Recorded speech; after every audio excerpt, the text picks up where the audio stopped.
இந்த ஊட சிந்து பாடுவாங்கன்னு சொல்லுவாங்க இல்லையா, அந்த மாதிரி இப்போ ஓபிஎஸ் அவர்கள் பார்த்தீங்களா செங்கோட்டையனை உசுப்பேற்றி விடுறாரு.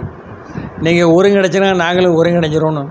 ஏங்க ஓய்வு எடுத்தானுங்க, நீங்களாம் ஓய்வு எடுத்து மற்றவங்களுக்கு வழியை விட்டுருங்க. ஏற்கனவே வழி விட்டீங்களோ, யார் வழி விட சொன்னால்? எடப்பாடி பழனிசாமி அவர்களை எதற்காக நீங்கள் பரிந்துரை செய்தீர்கள்? தேவரெலாம் இப்படி செஞ்சீங்கன்னா இப்போ அவங்க எப்படி இருப்பாங்க? ஜாதி தாங்க மேலோங்கி இருக்குது. இப்போ அவங்க மேலோங்கி இருக்காங்கல்ல, நீங்கள் கீழே போயிட்டீங்கல்ல, எல்லா தேவரையும் ஓரம் கட்டிட்டார்ல, அதான் நடக்கு. இப்போ எவ்வளோ காசு பணம் இருந்த இடத்துக்கு பதவி இல்லைல்ல, அதானே வேணும். பதவி இருந்தால் தானே ஒரு சொகுசாக இருக்க முடியும், குற்றங்களை மறைக்க முடியும், ஊழலை மறைக்க முடியும்.